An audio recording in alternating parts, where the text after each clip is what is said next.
उम्मीद करता हूं कि आप लोग बहुत अच्छे होंगे। स्वागत है आपका मेरे चैनल ओवैस फ्री लर्निंग में। मेरा नाम है ओवैस खान और मैं बात कर रहा हूं भागलपुर से। तो जैसा कि मैं उम्मीद करता हूं कि आप लोगों ने मेरी पिछली वाली वीडियो जरूर देखी होगी, जिसमें हम लोगों ने बात किया था स्पीड ऑफ साउंड के बारे में और factors affecting speed of sound के बारे में, कौन से फैक्टर्स आपके साउंड स्पीड को इफेक्ट करते हैं। तो चलिए खैर, अगर वो वीडियो नहीं देखी है तो उसकी लिंक मैं आप लोगों को डिस्क्रिप्शन बॉक्स में दे दूंगा, वो जाकर देख लीजिएगा। फिर से याद दिला दूं, जिन बच्चों ने चैनल को सब्सक्राइब नहीं किया है वो जाकर सब्सक्राइब कर लें और बेल आइकन को प्रेस कर लें, ताकि जैसे ही मैं वीडियोस अपलोड करूं वो आप तक इंस्टेंटली पहुंच जाए। तो चलिए फिर आज की हम अपनी वीडियो स्टार्ट करते हैं। और ये वीडियो हमारी हिस्ट्री के टॉपिक संगम एज पे होने वाली है। क्लास 9 का टॉपिक है हमारा। तो चलिए फिर अपनी वीडियो को स्टार्ट करते हैं और इसमें हम लोग बात करेंगे संगम एज के लोग जो थे उनकी लाइफ के बारे में बात करने वाले हैं, यानी कि चेरास, चोलास और पांड्यास के लाइफ के बारे में बात करने वाले हैं। So let's start a video without wasting a time. Let's go.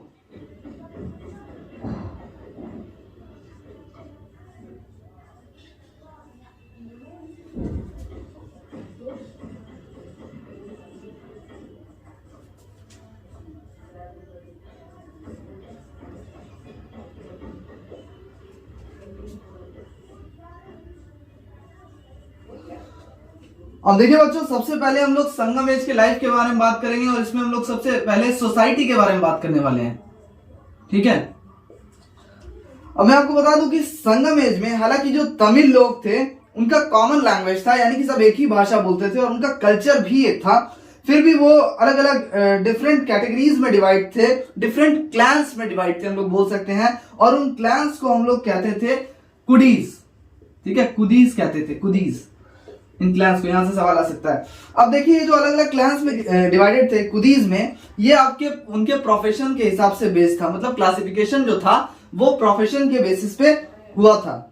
अब हर प्रोफेशन जो था वो आपका बेयर करता था अलग अलग 5 डिफरेंट लैंडस्केप के मुताबिक। ठीक है। और उन लैंडस्केप को हम लोग कहते थे थिनाइज। उन लैंडस्केप को हम लोग क्या कहते थे? थिनाइज कहते थे, जो कि आपका एंशियंट तमिलनाडु में पाया जाता है। कहां? एंशियंट तमिल की सरजमी पे। ठीक है, तमिलनाडु पे पाया जाता है। अब देखिए, इसमें से सबसे पहला जो है वो कुंजी हिल्स है। कुंजी हिल्स और फॉरेस्ट है, जो कि हंटिंग प्लेस है। आप लोग लिख सकते हैं कुंजी हिल्स है सबसे पहला कैटेगरी आपका कुंजी हिल्स है एंड फॉरेस्ट।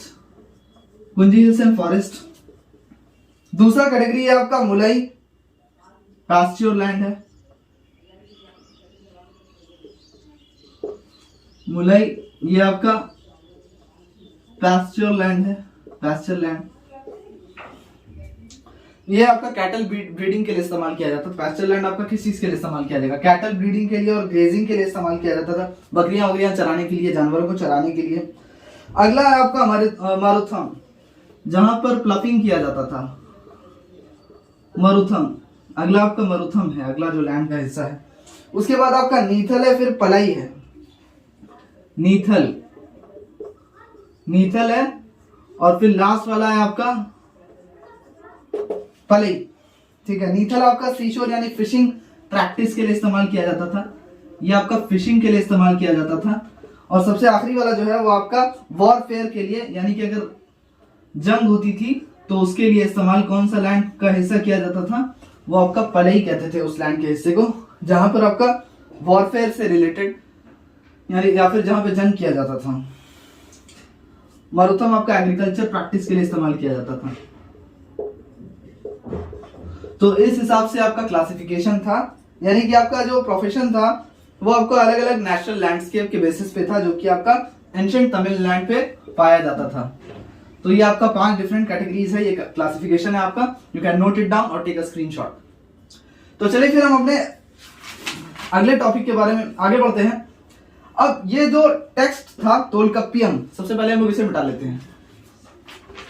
अब देखिए बच्चों, मैं आप लोगों को बता दूं कि तोलकप्पियम जो है उसका ताल्लुक आपका 4 कास्ट सिस्टम से था, जो आपका संगम सोसाइटी में प्रेवेलेंट था। और ये 4 कास्ट सिस्टम जो था, इनका नाम था अंथनार, अरासार, वैसलियार और वेल्ललार। ठीक है।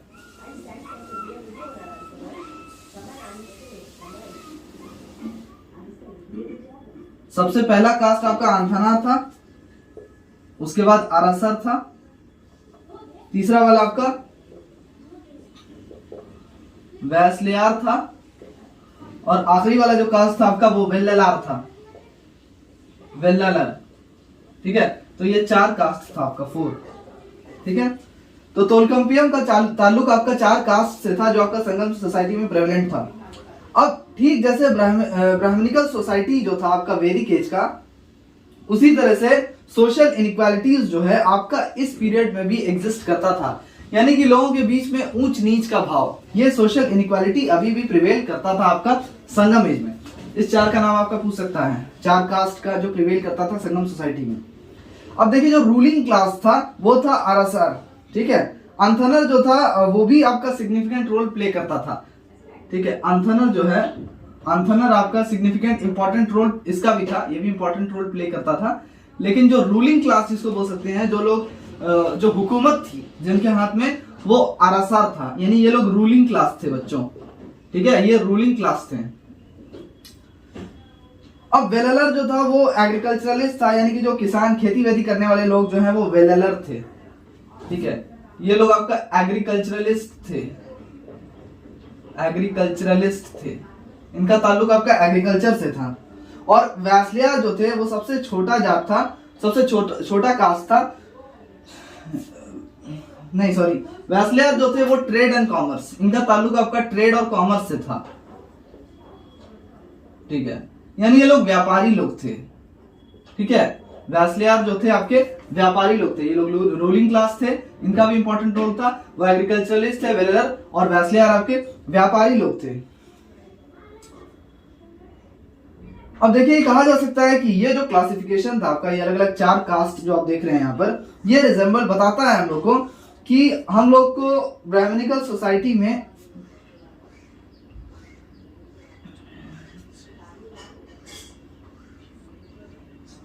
ये नॉर्थ का ब्राह्मणिकल सोसाइटी का कास्ट था, यानी नॉर्थ में जो आपका ब्राह्मणिकल सोसाइटी था नॉर्थ पार्ट में, उसी का ये चारों क्लासिफिकेशन है। अब देखिए हॉस्पिटैलिटी जो है ये स्पेशल एट्रीब्यूट था आपके संगम तमिल्स का, संगम लोगों का बहुत स्पेशल एट्रीब्यूट था हॉस्पिटैलिटी। च्यूइंग और ऑफरिंग जो होता है बीटल लीव्स का, ये एक कॉमन रिचुअल था, ये एक रिवाज था वहां के लोगों का, च्यूइंग और offering betel leaves, betel leaves को चबाना। ये देखिए बीटल लीव्स जो है ये बहुत फेमस था, कॉमन था लोगों में। ठीक है, बीटल लीव्स को लोग चबाते थे और एक दूसरे को ऑफर किया करते थे। अब देखिए मैरिज जो था, शादी जो की जाती थी, ये एक इंपॉर्टेंट रिलीजियस सेरेमनी था। अलग अलग दूसरे रिवाजों के साथ ये एक बहुत इंपॉर्टेंट रिलीजियस सेरेमनी था, वो तो आज भी है।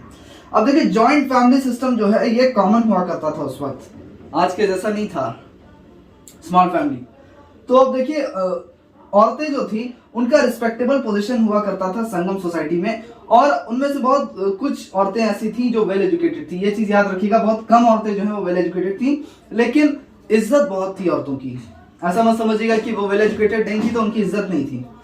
अब जैसे कि काकाई की बात करें, जो कि एक पोएट थी और उनकी जो अकम्प्लिस थी वो अव्वैयार थी। ठीक है, तो इनका नाम पूछा जा सकता है कि बहुत कम पढ़ी लिखी औरतें उस वक्त पाई जाती थी, जिसमें से एक का नाम लिख दीजिए तो वो काकई थी। ठीक है, काकई। और ये क्या थी? ये एक पोएट थी, लेखक, ये पोयम लिखा करती थी। और इनकी जो अकम्प्लिस थी वो अवैयर थी। ठीक है,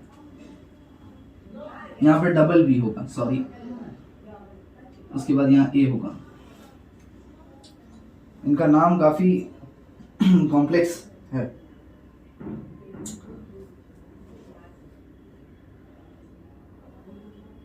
अब देखिए वुमेन में जो चास्टिटी था वो बहुत ज्यादा उसका वर्चू माना जाता था। हालांकि मैं बोल सकता हूं कि कुछ वुमेन जो है उनके पास वो काफी पढ़ी लिखी थी, कुछ ऐसे औरतें थी जो पढ़ी लिखी थी और उनका जो स्टेटस था सोसाइटी में वो मेन के बराबर नहीं था। ठीक है।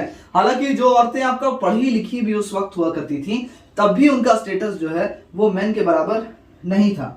उनके पास राइट्स नहीं था। किस चीज का राइट्स नहीं था? प्रॉपर्टी को इनहेरिट करने का। मतलब उनके नाम कोई प्रॉपर्टी नहीं हो सकती थी, उनका हक नहीं था, चाहे कितनी भी पढ़ी लिखी हो। तो ये तो सही नहीं था।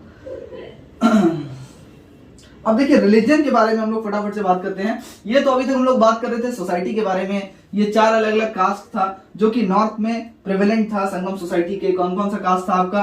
अंथनर था जो कि इंपॉर्टेंट रोल प्ले करता था। आरसर का रूलिंग क्लास था। वैस्लियर लोग कारोबार करते थे, ट्रेड एंड कॉमर्स। और बेलेलर लोग जो है वो एग्रीकल्चरलिस्ट थे। तो यहां से डायरेक्ट सवाल आ सकता है कि name 4 caste which were prevalent in Sangam age in the north. तो ये चारों आंसर होगा आपका। और ये किस चीज से ताल्लुक है ये भी आपको लिखना होगा। So let's start it and we'll talk about religion. Religion of Sangam age.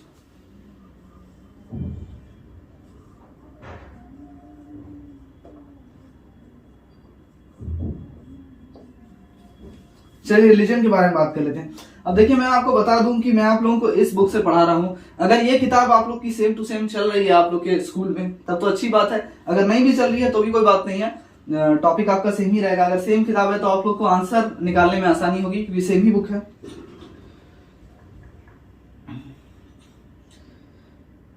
ये आपकी मधुबन पब्लिकेशन की किताब है।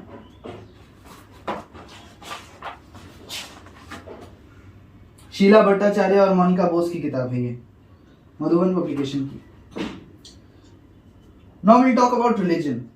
अब देखिए संगम एज में जो लोग रहते थे वो लोग या तो नेचर वर्शिप को फॉलो करते थे या हिंदुइज्म को अपना रिलीजन मानते थे। यानी कि कुछ लोग नेचर वर्शिप करते थे और कुछ लोग हिंदुइज्म यानी हिंदूज थे कुछ लोग। अब जो राजा था वो आपका वैदिक सैक्रिफाइस परफॉर्म करता था, सैक्रिफाइस करता था, ठीक है। ब्राह्मण्स लोग जो थे वो चैंट करते थे वैदिक हिम्स, ठीक है। वो लोग हिम्स चैंट करते थे जैसे भजन करते हैं ना। अब देखिए चीफ डाइटीज जो थे उनके बारे में हम लोग बात कर लेते हैं कि कौन से भगवान जो है उस वक्त बहुत ज्यादा जिनकी पूजा की जाती थी, जिन भगवानों की जो बहुत ज्यादा उस वक्त लोग पूजा किया करते थे इन भगवानों की। इनमें से हम लोग कुछ भगवान की बात कर लेते हैं। और उनमें से सबसे पहले भगवान जो थे वो मदर गॉडेस थी। ये 4 डाइटीज की बारे में बात करेंगे।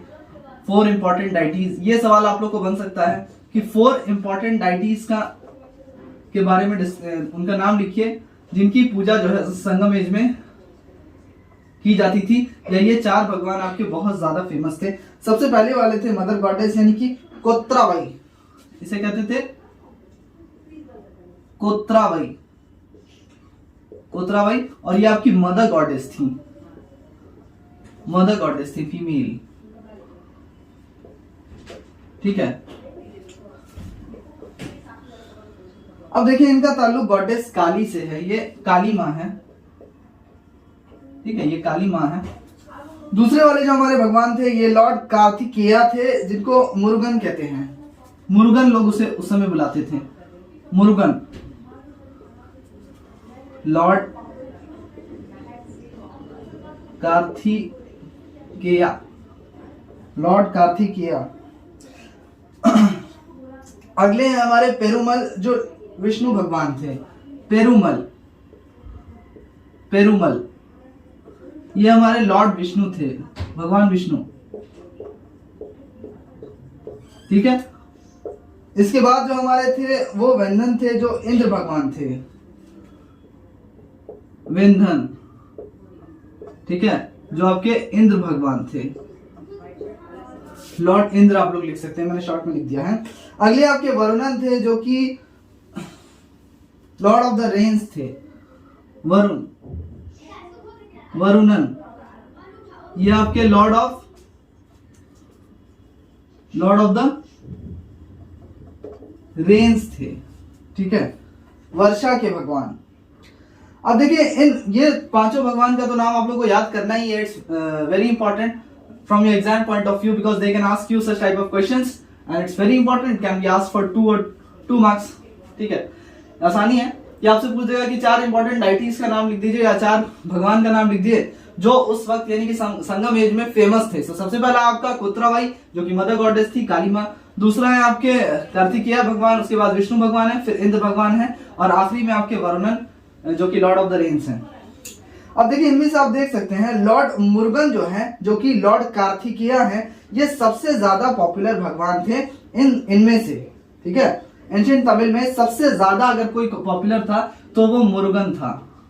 मुझे तो लग रहा था कि लॉर्ड विष्णु सबसे ज्यादा पॉपुलर होंगे, लेकिन नहीं, मुरुगन जो है वो सबसे ज्यादा पॉपुलर भगवान थे। और आज भी जो है वो मुरुगन जो है वो स्पेशल प्लेस होल्ड करते हैं तमिल होम्स में। यानी कि अगर आप तमिल लोगों के बीच में जाइएगा तो आज भी ये वाले जो भगवान है हमारे मुरुगन, जिन्हें हम लोग लॉर्ड कार्तिकेय कहते हैं, इनकी बहुत चर्चा है, ये बहुत फेमस है वहां पर तमिल लोगों में। अब देखिए एंशिएंट तमिल लोग जो थे उनका अपना ही कैलेंडर था which was similar to ancient Hindu solar calendar. अब चलिए इसे मिटा लेते हैं फटाफट से। अब देखिए बच्चों, ये जो एंशिएंट तमिल लोग थे इनका अपना ही कैलेंडर था जो कि आपका हिंदू सोलर कैलेंडर से सिमिलर था। किससे सिमिलर था ये पूछ सकता है। हिंदू सोलर कैलेंडर से बहुत ज्यादा सिमिलर था। अब देखिए जैनिज्म और बुद्धिज्म जो है वो भी बहुत ज्यादा चर्चा में आया संगम एज के वक्त, और उसने भी बहुत ज्यादा सुर्खियां बटोरी कह सकते हैं। कौन सा दो रिलीजन है हिंदुइज्म के अलावा और नेचर वर्शिप के अलावा और हिंदुइज्म के अलावा, कौन सा दो रिलीजन है जो कि बहुत ज्यादा चर्चा में आया था? वो था जैनिज्म और Buddhism. So this question is also very important and it can be asked for 1 or 2 marks. ठीक है, जैनिज्म और Buddhism. Now we will talk about music and arts. Religion के बारे में हम लोगों ने बात कर लिया है ऑलरेडी, कौन से डाइटीज इंपॉर्टेंट थे और उनमें से कौन से सबसे ज्यादा इंपॉर्टेंट डाइटी थे, जो कि आपका मुरुगन थे, लॉर्ड कार्तिकेय, जिनका आज भी बहुत चर्चा है। Now we will talk about music and arts. Let's begin.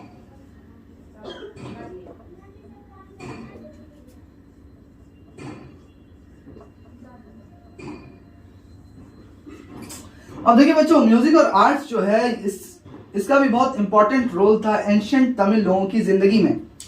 अब म्यूजिक का जो फॉर्म था वो वोकल था, इंस्ट्रूमेंट था, या दोनों था। यानी कि कुछ लोग तो बिना इंस्ट्रूमेंट के सिर्फ गाते थे, कुछ लोग इंस्ट्रूमेंट का भी इस्तेमाल, सिर्फ इंस्ट्रूमेंट ही इस्तेमाल करते थे यानी सिर्फ म्यूजिक, और कुछ लोग दोनों ही इस्तेमाल करते थे यानी गाते भी थे और साथ में म्यूजिक का भी इस्तेमाल करते थे। तो आप लोग लिख सकते हैं, अगर म्यूजिक का फॉर्म अगर पूछ दिया जाए तो आप लोग लिखेंगे या तो वोकल था या तो इंस्ट्रूमेंटल था या फिर दोनों था। ठीक है, ये सवाल आप लोग को बन सकता है। अब देखिए कुलल जो था, कुलल कहते थे उस वक्त फ्लूट को, बांसुरी को। तो कुलल जो था वो सबसे ज्यादा पॉपुलर इंस्ट्रूमेंट था। अगर पूछ दे सबसे ज्यादा पॉपुलर इंस्ट्रूमेंट कौन था तो वो कुलल था। कुलल यानी कि फ्लूट जो है, बांसुरी उस वक्त सबसे ज्यादा पॉपुलर था। यहां से बन जाएगा अगला सवाल। अब देखिए किंग्स, नोबिलिटी और रिच लोग जो थे और जनरल पॉपुलेशन की जो थी वहां पर की, वो एंटरटेन करती थी म्यूजिशियंस को देखकर, स्टेज आर्टिस्ट और परफॉर्मर्स को देखकर। यानी म्यूजिशियंस लोग आते थे, स्टेज आर्टिस्ट आते थे, और जो लोग परफॉर्मर्स थे, जो परफॉर्म करते थे, वो लोग उस समय किंग्स को, रिच लोगों को और आम जनता को भी एंटरटेन करते थे। यानी कि म्यूजिशियंस,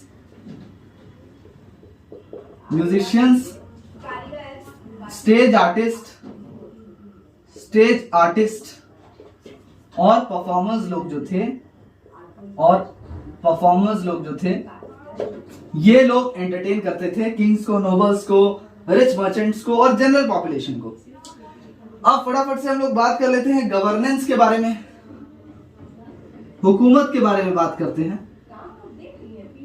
ठीक है, अब देखिए मोनार्ची जो है वो एक्सेप्टेड सिस्टम था गवर्नेंस का संगम एज में, और किंग जो है वेरियसली, अगर हम लोग बात करें वेंदन, को और इराई, किंग को बुलाया जाता था, या तो वेंदन बुलाया जाता था, को या इराई। अब यहाँ पे सवाल आपका बन सकता है उस समय कौन सा सिस्टम था? तो मोनार्च सिस्टम था, ये डायरेक्टली लिख दीजिएगा। यानी कि किंग रूल करता था, राजा हुआ करते थे, monarchy, that is what you call monarchy. तो यहाँ पर जो किंग हुआ करते थे उनको अलग अलग नाम से पुकारा जाता था, जैसे कि वेंदन, जैसे कि को, और एक और नाम से बुलाया जाता था जैसे कि इराई। अब देखिए लोकल चीफटेन्स जो हुआ करते थे उन्हें वेलियर्स कहा जाता था। लोकल चीफटेन्स जो हुआ करते थे उनके पास भी पावर होती थी। लोकल चीफटेन्स जो हुआ करते थे उन्हें वेलियर्स बुलाया जाता था, वेलियर्स। और सबसे जो बड़ा बेटा होता था फैमिली का वो एंजॉय करता था right to succeed his father, यानी कि किंग का जो सबसे बड़ा बेटा होता था उसी को राजगद्दी सौंपी जाती थी। तो ये याद रखिएगा, एल्डेस्ट सन, एल्डेस्ट सन जो है सबसे बड़ा बेटा आपका किंग बनता था। भाई ये तो गलत बात है, अगर छोटे बेटे के अंदर हुनर हो तो बड़ा क्यों बनेगा, खैर बनता था। Now we shall talk about economy. ठीक है, इकोनॉमी के बारे में बात करते हैं, इसे फटाफट से रब कर लेते हैं।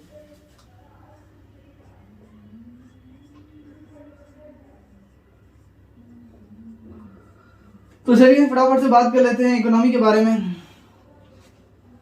अब देखिए मेन इकोनॉमिक एक्टिविटीज किसे कहते हैं, जिससे पैसा कमाते थे लोग।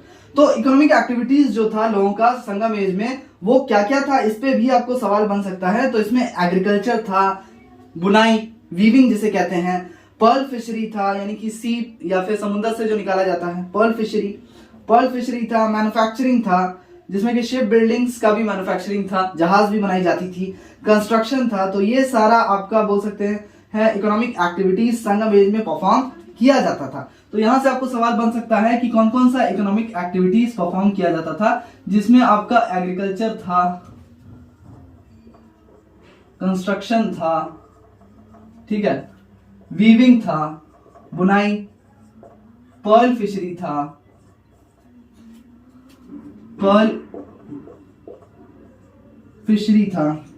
ये सारा आपका एग्रीकल्चरल प्रैक्टिसेस जो है संगम एज में परफॉर्म किया जाता था। साथ ही साथ आपका मैन्युफैक्चरिंग भी था, और इसी मैन्युफैक्चरिंग मतलब किसी भी चीज का मैन्युफैक्चरिंग, इसमें आपका शिप बिल्डिंग्स भी इंक्लूडेड था, इंक्लूडिंग शिप बिल्डिंग। ठीक है, अब देखिए बच्चों पैडी जो होता था आपका, ये जो अनाज था आपका, पैडी अनाज है, ये सबसे ज्यादा इंपॉर्टेंट क्रॉप हुआ करता था और ये मीडियम ऑफ एक्सचेंज के काम आता था इनलैंड ट्रेड के लिए। यानी इसे देखकर, पैडी को देखकर लोग कुछ और ले लेते थे उसके एक्सचेंज में, ये इनलैंड ट्रेड के काम आता था। तो अगर आपसे पूछ दे कि कौन सा सबसे ज्यादा इंपॉर्टेंट क्रॉप था संगम एज का जो कि मीडियम ऑफ एक्सचेंज के काम आता था, यानी इसे एक्सचेंज करके लोग इसके बदले में कुछ और ले लेते थे, ये मीडियम ऑफ एक्सचेंज था ये crop, and it's name was paddy. ये याद रखिएगा, इंपॉर्टेंट सवाल है आपका। अब देखिए इसके अलावा, पैडी के अलावा आपका पेपर, मिलेट्स, ग्राम्स और शुगर केन जो है ये भी कॉमनली उगाया जाता था। यानी इसके अलावा पेपर, मिलेट्स, ग्राम और शुगर केन ये सारा भी कॉमन था। तो अगर आपसे ये सवाल पूछ दे कि कुछ क्रॉप्स का नाम लिख दीजिए जो कि आपका पैडी के अलावा कॉमन था, तो ये चार का आप नाम लिख सकते हैं, पेपर, मिलेट्स, ग्राम और शुगर केन। अब देखिए बच्चों, इनलैंड और फॉरेन ट्रेड दोनों ही उस समय जो है वो उरूज पे था, आप कह सकते हैं। यानी कि इनलैंड ट्रेड भी होता था, यानी कि विद इन द एरिया, जो जिस एरिया में वो लोग रहते थे वहां पर भी आपका ट्रेड होता था। इनलैंड और फॉरेन ट्रेड दोनों ही कॉमन था। इनलैंड ट्रेड और इनलैंड एंड फॉरेन ट्रेड दोनों ही ब्रिस्क था, बोथ वेर ब्रिस्क। ठीक है, दोनों ही कॉमन था। अब देखिए कैरावन्स जो होता था मर्चेंट्स का, वो एक जगह से दूसरे जगह जो है जाता था अपने प्रोडक्ट्स को बेचते हुए। ठीक है, अब एंशिएंट तमिल्स जो थे वो बार्टर बिजनेस भी करते थे रोमन मर्चेंट्स के साथ। याद रखिएगा कि ये लोग बार्टर बिजनेस जो है वो कॉमन था, बार्टर बिजनेस करते थे। Barter system, you know what is barter system? Barter business किसके साथ करते थे? रोमन्स के साथ। यानी संगम एज के जो लोग थे, तमिल्स जो हैं, वो बार्टर बिजनेस करते थे रोमन्स के साथ। बार्टर बिजनेस का मतलब होता है कि ये कुछ देते थे, फॉर एग्जांपल ये आप उनको चीनी दे देंगे तो उसके बदले में वो उनको चावल दे देंगे, इस तरह का कुछ सिस्टम था barter system. That's what you call barter system. अब देखिए चीप आइटम्स जो था एक्सपोर्ट का, जो बाहर के लोगों को, फॉरेनर्स को एक्सपोर्ट किया जाता था, बाहर के लोगों को बेचा जाता था, उसमें पेपर था, पर्ल्स था, आइवरी था, टेक्सटाइल और गोल्ड ऑर्नामेंट्स था। तो ये सवाल आपका बन सकता है कि एक्सपोर्ट का आइटम कौन कौन सा था। ये सवाल आपको डायरेक्टली बन सकता है कि उस वक्त एक्सपोर्ट आइटम्स कौन कौन सा था जो बाहर के लोगों को बेचा जाता था। तो इसमें आपका पर्ल्स आ गया, ठीक है, आइवरी, इसके अलावा आपका पेपर, टेक्सटाइल और गोल्ड ऑर्नामेंट्स। पेपर, टेक्सटाइल और गोल्ड ऑर्नामेंट्स था। गोल्ड ऑर्नामेंट्स मैंने पूरा नहीं लिखा है, just note it down. These all answers, question answers are very important for your exam, trust me. और इसमें से कुछ भी पूछ सकता है, जैसे कि मीडियम ऑफ एक्सचेंज कौन सा क्रॉप था, paddy, and they can even ask about right various other crops which were common during that period. So the answer is pepper, millets, gram and sugarcane. So they can ask such type of questions in your exam. अब देखिए बहुत सारे Roman traders जो थे वो आपका port of Cannanore और कोट्टायम में रहते थे। तो ये दो पोर्ट का नाम आपसे पूछ सकता है, कोई दो पोर्ट का नाम लिख दीजिए जहां पर रोमन ट्रेडर्स जो है वो रहा करते थे। पहले हम लोग इसे मिटा लेते हैं।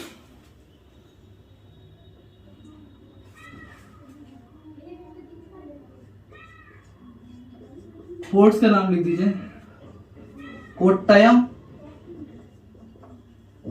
कोट्टायम और कैननोर। कैननोर, यहां पर इन दो पोर्ट्स पर आपके रोमन्स भाई साहब लोग रहा करते थे। रोमन्स लोग यहां पर रहते थे, ठीक है, वो कारोबार के लिए वहां पर रहते थे। अब देखिए कुछ इंडस्ट्रीज है जिनका ताल्लुक आपका कारपेंट्री, फिशिंग, सॉल्ट मेकिंग नमक बनाने से है, फॉरेस्ट्री, पॉटरी, रोप मेकिंग रस्सी बनाने से, gem cutting, manufacturing of leathers. तो ये अलग अलग इंडस्ट्री उस वक्त जो है वो प्रिवेल करती थी। यानी कि इससे भी आपको सवाल आ सकता है कि कौन कौन सी इंडस्ट्रीज उस वक्त जो है वो प्रिवेल करती थी, प्रेवेलेंट थी।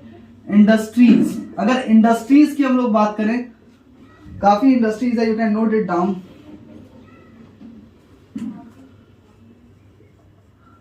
कारपेंट्री था, सेल्फ मेकिंग था, लोग कुछ भी खुद से बनाकर, कोई काम की चीज बनाकर बेचते थे। फिशिंग था, फिशिंग इंडस्ट्री। इसके अलावा भी बहुत सारी इंडस्ट्री थी जैसे कि salt making, forestry, pottery.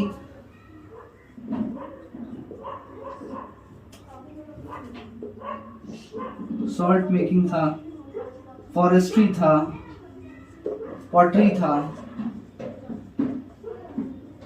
And so on. इससे ज्यादा आप लोगों को लिखने की जरूरत नहीं है। मुश्किल से इसमें से चार आप लोगों को पूछेगा कि किस चार का नाम लिख दीजिए। कारपेंट्री है, सेल्फ मेकिंग है, फिशिंग, सेल्फ मेकिंग मैंने दो बार लिख दिया है, सॉरी।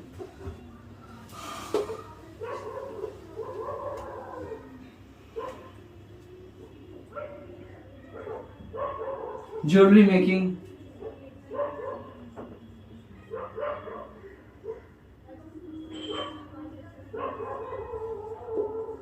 ज्वेलरी मेकिंग भी बहुत ज्यादा उस वक्त फेमस था। अब देखिए कॉटन क्लोथ्स के लिए अगर यहां से सवाल बन जाए कि कौन सा सेंटर था जो कॉटन क्लोथ्स के लिए सबसे ज्यादा फेमस था, तो आंसर इज उरैयूर। उरैयूर जो जगह थी, जो सेंटर था आपका, वो कॉटन क्लोथ्स के लिए बहुत ज्यादा फेमस था। किसके लिए? कॉटन क्लोथ्स के लिए। तो यहां से आपको एक नंबर का सवाल बन सकता है। उरैयूर बहुत फेमस था कॉटन क्लोथ्स के लिए। अब देखिए शिप बिल्डिंग जो था वो भी एक बहुत ज्यादा इंपॉर्टेंट ऑक्यूपेशन था, जहाज बनाना। गिल्ड्स जो है वो इंपॉर्टेंट इंस्टीट्यूशन थे क्योंकि ये डिफाइन करते थे, ट्रेड के रूल्स को डिफाइन करते थे और बैंकर्स की तरह एक्ट करते थे। यानी उस वक्त अगर पूछा जाए कि बैंकर्स की तरह कौन एक्ट करता था, तो उस वक्त गिल्ड्स हुआ करते थे जो कि आपका बैंकर्स की तरह एक्ट करते थे, बैंकर्स की तरह एक्ट करते थे। और दूसरी बात क्या थी कि ये डिफाइन करते थे ट्रेड रूल्स को, यानी हर चीज में रूल्स और रेगुलेशन होना चाहिए। तो डिफाइन करते थे ट्रेड रूल्स को, यानी व्यापार करने का भी कुछ रूल होना चाहिए। ये सारा चीज मैनेजमेंट करता था आपका गिल्ड। अब देखिए चीफ सोर्स ऑफ इनकम की अगर हम बात करें, गवर्नमेंट के चीफ सोर्स ऑफ इनकम की, गवर्नमेंट के चीफ सोर्स ऑफ इनकम की अगर हम बात करें तो वो आपका लैंड रेवेन्यू था, कस्टम ड्यूटी था, टोल टैक्स था, ट्रिब्यूट्स था जो कि आपके वेलिस दे दिया करते थे, गवर्नमेंट को ट्रिब्यूट्स पे किया करते थे, और फॉरेस्ट प्रोडक्ट्स है यानी कि जंगल के प्रोडक्ट्स को बेचकर जो पैसा आता था वो भी आपका गवर्नमेंट के पास चला जाता था, और पर्ल फिशरी से भी जो पैसा आता था वो भी आपका गवर्नमेंट के पास चला जाता था। तो यहां पे आपका एक सवाल बन सकता है कि गवर्नमेंट का चीफ सोर्स ऑफ इनकम क्या था?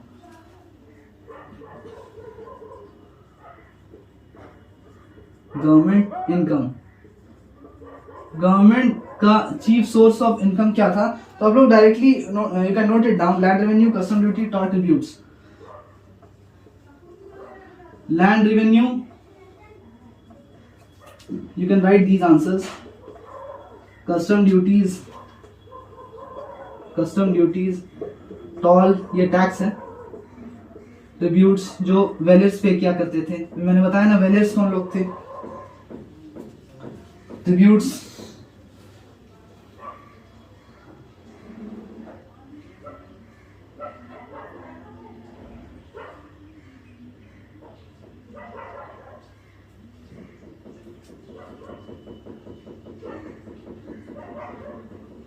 वेलियर्स आपके लोकल चीफटेन्स को कहते हैं। तो ये लोग जो है ट्रिब्यूट्स पे करते थे गवर्नमेंट को।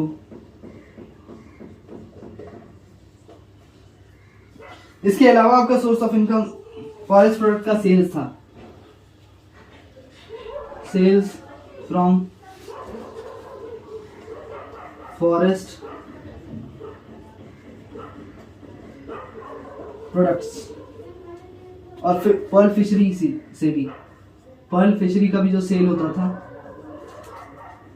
पर्ल फिशरी का भी जो सेल होता था, इससे भी जो पैसा आता था वो भी आपका सरकार को जाता था। तो यहां पर आज हमारा खत्म होता है संगम एज का टॉपिक। तो स्टूडेंट्स आज हम लोगों ने बात किया संगम एज के society, religion, music and arts, governance और इकोनॉमी के बारे में। तो मैं उम्मीद करता हूं कि आप लोगों को वीडियो बहुत पसंद आई होगी और हर एक टॉपिक अच्छी तरीके से समझ में आया होगा, क्योंकि history is all about understanding. अगर आपको समझ में नहीं आता है you can not even write the answers properly. So let's meet up in our next video. Till then keep supporting, keep subscribing my channel, sharing my videos so that I may feel motivated, so that I can consistently work for you guys. So let's meet up in our next video. Till then, goodbye, take care, Allah Hafiz.